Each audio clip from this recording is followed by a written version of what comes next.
Bonsoir à tous, bienvenue sur TV Tour Val-de-Loire, les titres de ce 1er septembre. À la une ce soir, Stéphane Le Foll en déplacement en Loir-et-Cher. Le ministre de l'Agriculture a rencontré une délégation de professionnels du monde agricole. Demain, il se penchera sur la mise en place de la nouvelle politique agricole commune avec ses homologues européens. Dans quelques secondes, nous rejoindrons Anaïs Michaud en duplex de Chambord. Boule au ventre, stress, ce matin c'était la rentrée des classes. Une rentrée sous le signe de l'émotion pour les plus petits notamment, qui intégraient leur classe de CP. Nous les avons suivis à l'école élémentaire Velpeau. Quel bilan touristique en cette fin de saison? Si certains secteurs se portent plutôt bien, d'autres ont souffert d'une baisse de leur activité suite à l'attentat de Nice. Certains châteaux enregistrent aujourd'hui une baisse de 10% de leur fréquentation. On fait le point dans cette édition. Bonsoir à tous. Stéphane Le Foll en déplacement dans le Loir-et-Cher aujourd'hui. Le ministre de l'Agriculture y reste 48 heures. Il s'est entretenu avec des représentants locaux du monde agricole. Il rencontrera demain ses homologues européens qu'il a conviés à Chambord pour réfléchir ensemble à la nouvelle politique agricole commune. Chambord, c'est précisément là où vous vous tenez. Anaïs, bonsoir. Que peut-on dire sur cette première journée ? Alors Stéphane Le Foll est arrivé vers 16h à Blois, à la préfecture. Il y a rencontré en fait les représentants du monde agricole, en présence aussi bien sûr de tous les élus locaux. Il y a eu des échanges longs et constructifs dans les salons des appartements du préfet. Ça a duré de 16h à 17h45, soit plus que ce qui était prévu. Mais bien sûr, dans le contexte actuel, il semblerait qu'il y ait beaucoup de choses à dire sur ce sujet-là. Parmi les sujets abordés, les aléas climatiques, bien sûr, les problèmes d'assurance. Et donc Stéphane Le Foll a proposer des choses aux agriculteurs à travers leurs représentants, un plan de maîtrise et de stabilisation de la production laitière. Notamment, avec un rendez-vous européen le 21 septembre. Le président de la FDSEA, donc départemental, Florent Leprêtre, s'est dit plutôt satisfait de ces échanges, mais trouve encore cela insuffisant. Il faudra donc aller plus loin. Ensuite, direction ici Chambord, où il a reçu donc Stéphane Le Foll, 21 ministres européens, des homologues venus de toute l'Europe pour discuter demain de la PAC, la politique agricole commune. Un rendez-vous sous très haute surveillance. Il y avait ici plus de 1200 personnes autour des forces de l'ordre, plus de 1200 personnes entre le GIGN, les CRS, la police et la gendarmerie. Donc vous le voyez, un rendez-vous très surveillé. Merci beaucoup Anaïs Michaud, duplex de Chambord en Loir-et-Cher. Plus de 470 000 élèves ont repris le chemin de l'école ce matin dans l'académie Orléans-Tours. Reportage ce soir à l'école élémentaire Velpeau, où une cinquantaine d'enfants intégraient leur classe de CP avec une émotion particulière qui n'a pas échappé aux parents. Audrey Champigny. Ce matin, c'était le grand jour pour les 271 élèves de l'école élémentaire Velpeau à Tours. Beaucoup d'excitation évidemment, un peu d'appréhension aussi, quoique, à l'idée de revoir les copains, même le réveil s'est fait en douceur. Le réveil, il s'est fait comment ? Pas trop dur. Je suis réveillée à 7h30.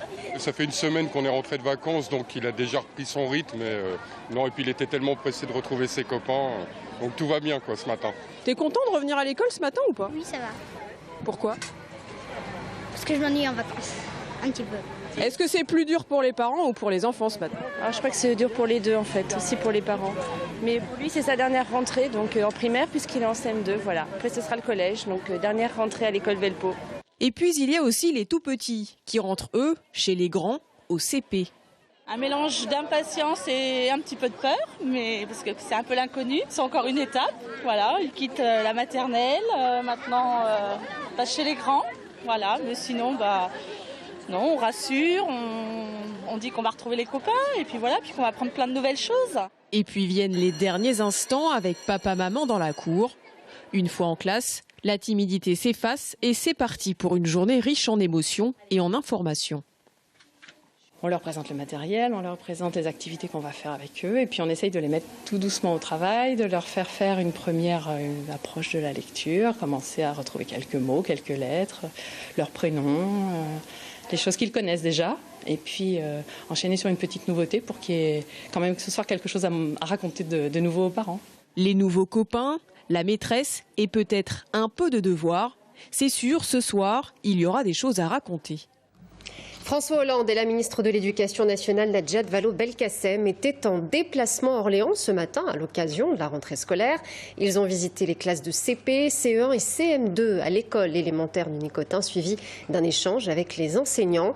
Ils ont ensuite rencontré les élèves et les enseignants d'une classe de 6e du collège Jean Rostand. J'ajoute que Marisol Touraine, la ministre de la Santé, était elle aussi en Indre-et-Loire dans sa circonscription aujourd'hui. Ce dimanche aura lieu la braderie de Tours et un important dispositif de sécurité était mobilisé pour cet événement qui rassemble, je vous le rappelle, des dizaines de milliers de personnes. Police municipale et police nationale travailleront ensemble et vous le voyez sur ces images, des dizaines de plots d'environ 1 mètre de haut pour 2 de long ont été rangés rue Constantine et rue Marceau. Ils seront ensuite déployés à chacune des 43 entrées de la braderie où des agents de sécurité contrôleront les visiteurs. Pontourny, hier, le préfet et les élus d'Indre-et-Loire étaient reçus à Matignon pour faire le point sur le premier centre de réinsertion citoyenne qui accompagnera les jeunes tentés par la radicalisation en France. Les élus ont réclamé des garanties en termes de sécurité. On les écoute.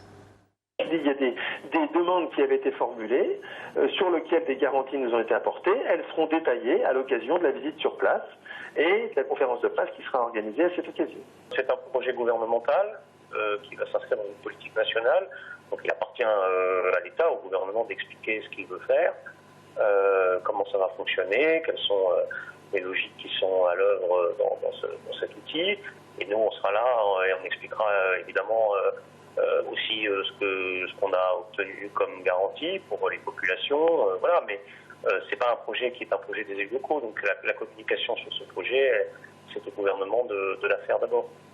Quel bilan touristique peut-on dresser à la fin de cette saison estivale? Difficile pour l'heure d'obtenir tous les chiffres, mais une chose est sûre, l'attentat de Nice a participé à faire baisser l'activité de nombreux sites. Certains châteaux, par exemple, ont enregistré une baisse de 10% de leur fréquentation. C'est le cas de Chambord ou encore de Villandry. Si d'autres secteurs touristiques se portent très bien, les hôtels, en revanche, ne sont pas parvenus à remplir leurs chambres de façon optimale. Amanda Breu-Rivera nous dresse un état des lieux. Le zoo de Beauval attire encore et toujours plus de touristes. Le parc animalier a enregistré un bond de 30% de visiteurs par rapport au mois d'août 2015. À son échelle, l'Office du tourisme a aussi vu sa fréquentation et ses ventes croître par rapport à juillet, qui était déjà très bon. Autre bienheureux, l'aéroport de Tours, plus 12% de fréquentation par rapport au mois d'août précédent. La liaison avec Londres a eu un franc succès avec une hausse de 40% des passagers. La Loire à vélo, quant à elle, enregistre aussi en août une petite hausse de 2% par rapport à l'année dernière. Côté château, par contre, c'est beaucoup moins l'euphorie. Les touristes asiatiques demeurent absents et les Américains se font plus discrets. Quant aux Européens, ils ont maintenu leur présence, à l'exception parfois des Italiens. Cette baisse globale du nombre de touristes étrangers n'a été que partiellement compensée par un surcroît de visiteurs hexagonaux. Certains châteaux ont vu leur fréquentation baisser de 10% en août, malgré un mois de juillet plein de promesses. Alors le mois de juillet était pas mauvais. On a fait le même mois de juillet que les années précédentes, ce qui est quand même bien compte tenu des circonstances. Et je suppose tout de même que les attentats, là, notamment le 14 juillet, ont dû jouer, puisque le mois d'août, j'imaginais qu'il serait identique à juillet, et finalement il était un peu moins bon. En plus de la morosité liée aux attentats, certains professionnels du tourisme considèrent que la canicule du 15 août a freiné l'activité. Le beau temps a permis cependant au camping de faire le plein. L'hôtellerie de plein air a vécu un excellent mois. Cependant, ce n'est pas le cas de leurs confrères de l'hôtellerie classique, pour qui août 2016 est exécrable. Normalement, sur un mois d'août, on fait entre 80% de taux d'occupation à 90% de taux d'occupation. Cette année, nous allons faire 55%. Donc voilà. Donc on est sur un mois de mars, sur un mois de février. Voilà, on est sur un mois d'hiver alors qu'on est en pleine saison. La saison touristique n'est cependant pas encore terminée. Certains professionnels de l'hôtellerie ou de la restauration comptent sur les grands événements de septembre comme le congrès des pompiers ou le marathon de Tours pour reprendre leur souffle. Des œuvres originales en briques Lego au château de Cheverny en Loir-et-Cher. Vous allez le voir, le résultat est époustouflant. Mobilier, tableaux, ces objets racontent l'histoire du château. Une exposition qui surprend aussi bien les enfants que leurs parents. Robin Doron. Le château de Cheverny, c'est bien sûr Moulinsart dans Tintin, après que Hergé s'en soit inspiré dans Le secret de la licorne en 1943. Mais depuis le 2 juillet, Cheverny est aussi le château des Lego. L'exposition Histoire en briques s'est installée dans les couloirs de la bâtisse, disséminant un peu partout des œuvres en Lego. La genèse de ce projet, c'est une société de communication qui s'appelle Épicure, qui est basée à Nanterre, donc près de Paris, qui nous a apporté donc ce projet, sachant qu'ils ont un partenariat en la matière exclusif avec Lego. Et donc il s'agit d'expositions qui sont itinérantes, qui vont d'un site à l'autre, d'un lieu à l'autre, et qui alternent dans chaque exposition des produits ou des œuvres qu'on amène d'une exposition à l'autre, couplées avec des œuvres originales. C'est la raison pour laquelle, à Cheverny, vous verrez un certain nombre d'œuvres Lego qui ont déjà été exposées dans des endroits, dans d'autres endroits que Cheverny, et des œuvres tout à fait originales, bien entendu, comme la maquette du château qui est dans le vestibule du château. L'exposition attire les plus petits comme les plus grands, avec des œuvres de reconstitution historique impressionnantes.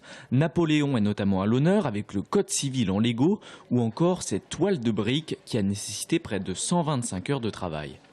C'est la première fois que nous avons une exposition à l'intérieur du château, puisqu'il existe une exposition tout aussi célèbre qu'est l'exposition Tintin, mais qui se trouve dans une dépendance du château. Donc le fait qu'on mette d'autres objets dans le cadre d'une exposition temporaire à l'intérieur du château, c'est la première fois depuis très longtemps. Une exposition comme celle-là, c'est toujours le côté ludique et le côté artistique. De se dire qu'à partir d'une brique de jeu, on peut faire une œuvre d'art.